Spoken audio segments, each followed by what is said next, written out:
Ladies and gentle guys ನಮಸ್ಕಾರ. ನಾನು ಸುರೇಶ್ ಶೆಟ್ಟಿ. ನೀವು ನೋಡ್ತಾ ಇರೋದು ಟೇಸ್ಟ್ ಆಫ್ ಉಪಹಾರ. ಇವತ್ತು ಪನ್ನೀರ್ ಟಿಕ್ಕಾನ ತುಂಬ ಸಿಂಪಲ್ಲಾಗಿ ನಾನು ನಿಮ್ಗೆ ತೋರಿಸ್ಕೊಡ್ತೀನಿ ಹೆಂಗೆ ಮಾಡಿದ್ರೆ ಚೆನ್ನಾಗಿ ಬರುತ್ತೆ, ಅದಕ್ಕೆ ಏನೇನೆಲ್ಲ ಮೆಟೀರಿಯಲ್ ಹಾಕಬೇಕು, ಹೆಂಗೆಲ್ಲ ಮಾಡಿದ್ರೆ ಸಾಕಾಗಿರುತ್ತೆ ಅಂತ ಇವತ್ತು ನಿಮಗೆ ಸಿಂಪಲ್ಲಾಗಿ ಚೆನ್ನಾಗಿ ಮಾಡಿ ತೋರಿಸುವಂಥ ಒಂದು ಪ್ರಯತ್ನ. ಓಕೆನಾ?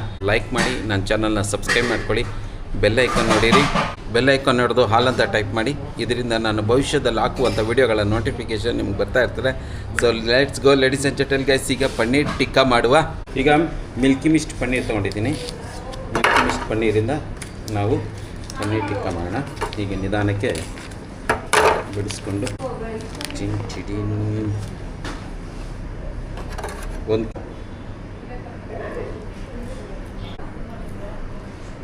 ಇವಾಗ ಈ ಕಟ್ ಮಾಡ್ಕೊಂಡ್ಮೇಲೆ ನಾವೇನು ಮಾಡೋಣ, ಮತ್ತೆ ಹಿಂಗೆ ಸೆಂಟ್ರಿಗೆ 2 ಪೀಸ್ ಹಾಕೋಣ, ಮತ್ತೆ ಹಿಂಗೆ 2 ಹಾಕೋಣ. ಈ ಸೈಜ್ಗೆ ಕಟ್ಟಾಗಿದೆ. ಈಗ ಇದನ್ನು ನಾವು ಪನ್ನೀರ್ ಟಿಕ್ಕಾ ಮಾಡೋಣ. ಈಗೆಲ್ಲ ನಾನು ಕಟ್ ಮಾಡಿ ಇಟ್ಕೊಂಡಿದ್ದೀನಿ. ಇದ್ರ ಮೇಲೆ ಈಗ ಒಂದೊಂದಾಗಿ ಮಸಾಲವನ್ನು ಉದುರಿಸ್ತೀನಿ.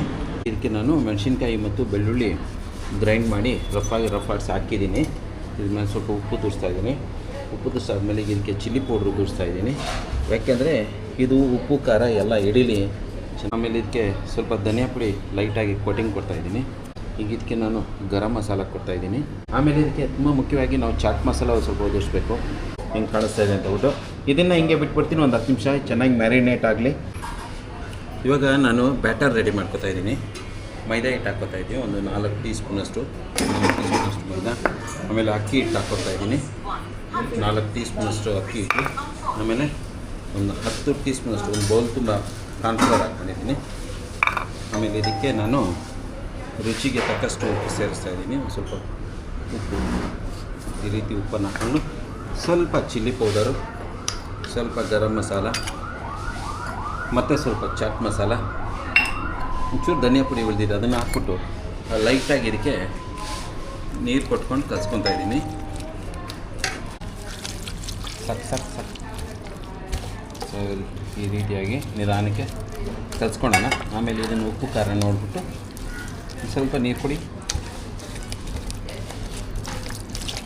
ಸರಿಯಾಗಿ ಬ್ಯಾಟರ್ ಈ ರೀತಿಯಾಗಿ ರೆಡಿಯಾಗಿದೆ. ತುಂಬ ಕರೆಕ್ಟಾಗಿ ಒಳ್ಳೆ ಕನ್ಸಿಸ್ಟೆನ್ಸಿಯಲ್ಲಿದೆ. ಜಾಸ್ತಿ ತೆಳ್ಳಗೂ ಇರಬಾರ್ದು, ಜಾಸ್ತಿ ಮಂದನೂ ಇರಬಾರ್ದು. ಈ ರೀತಿಯಾಗಿದ್ದರೆ ಸಾಕು, ಒಳ್ಳೆ ರುಚಿ ಕೊರುತ್ತೆ ಕರಮ್ ಅಂತ. ಈಗ ನಾವು ಮ್ಯಾರಿನೇಟ್ ಮಾಡಿದ ಪನ್ನೀರ್ನ ಇಟ್ಕೊಂಡು ಇನ್ನು ಕಲಸಿಟ್ಕೊಂಡಿರೋ ಬ್ಯಾಟರಲ್ಲಿ ಹಾಕಿ, ಆಮೇಲೆ ಇದಕ್ಕೆ ಕಾರ್ನ್ಫ್ಲವರ್ಗಿಂಗ್ ಹಾಕಿ ಬ್ರೆಡ್ ಕ್ರಮ್ ಇದು ಅದರಲ್ಲಿ ಹಾಕ್ಕೊಂಡು ಸೈಡಿಗೆ ತಿಟ್ಕೊಬೇಕು. ಈ ರೀತಿಯಾಗಿ ಹಾಕ್ಕೊಂಡು ನಾವು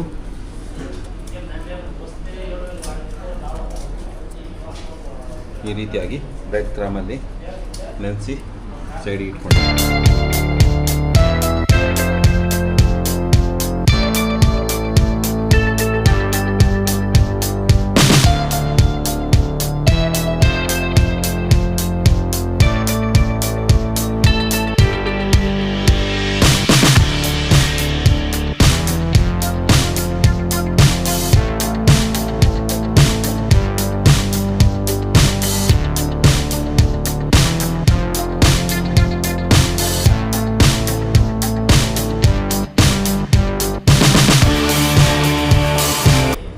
ಎಷ್ಟು ಚೆನ್ನಾಗಿದೆ, ಗರಿಗರಿಯಾಗಿದೆ ಅಂದರೆ ಸೌಂಡ್ ಕೇಳಿಸುತ್ತೆ ನೋಡಿ,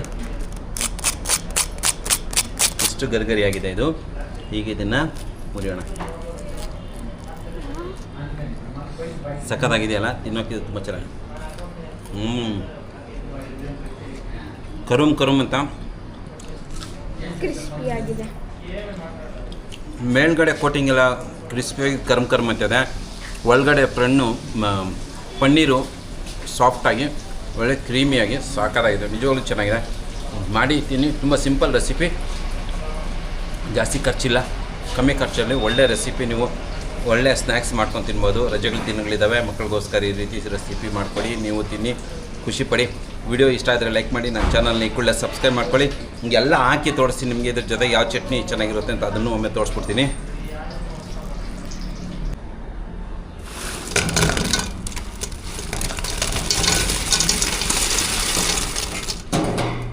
ಚಟ್ನಿ ನಾನು ಸ್ಪೆಷಲಾಗಿ ಮಾಡೋಂಥ ಚಟ್ನಿ, ಅದ್ರ ರೆಸಿಪಿ ಬೇಕು ಅಂದರೆ ನೀವು ಕಮೆಂಟ್ ಮೂಲಕ ತಿಳಿಸಿ ನನಗೆ.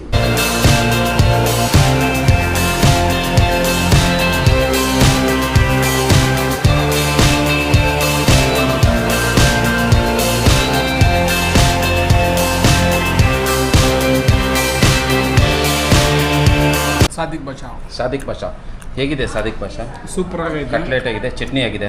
ಚಟ್ನಿ ಖಾರ ಸೂಪರ್ ಆಗೈತೆ. ಚೆನ್ನಾಗೈತಾ? ಚೆನ್ನಾಗಿದೆ, ಎಕ್ಸಲೆಂಟು. ನಿಮ್ಗೆ ಹೆಂಗಿದೆ ಸಾದಿಕ್ ಪಾಷಾ? ಇವ್ರಿಗೂ ಸಖತ್ತಾಗಿ ಇಷ್ಟ ಆಗಿದೆ.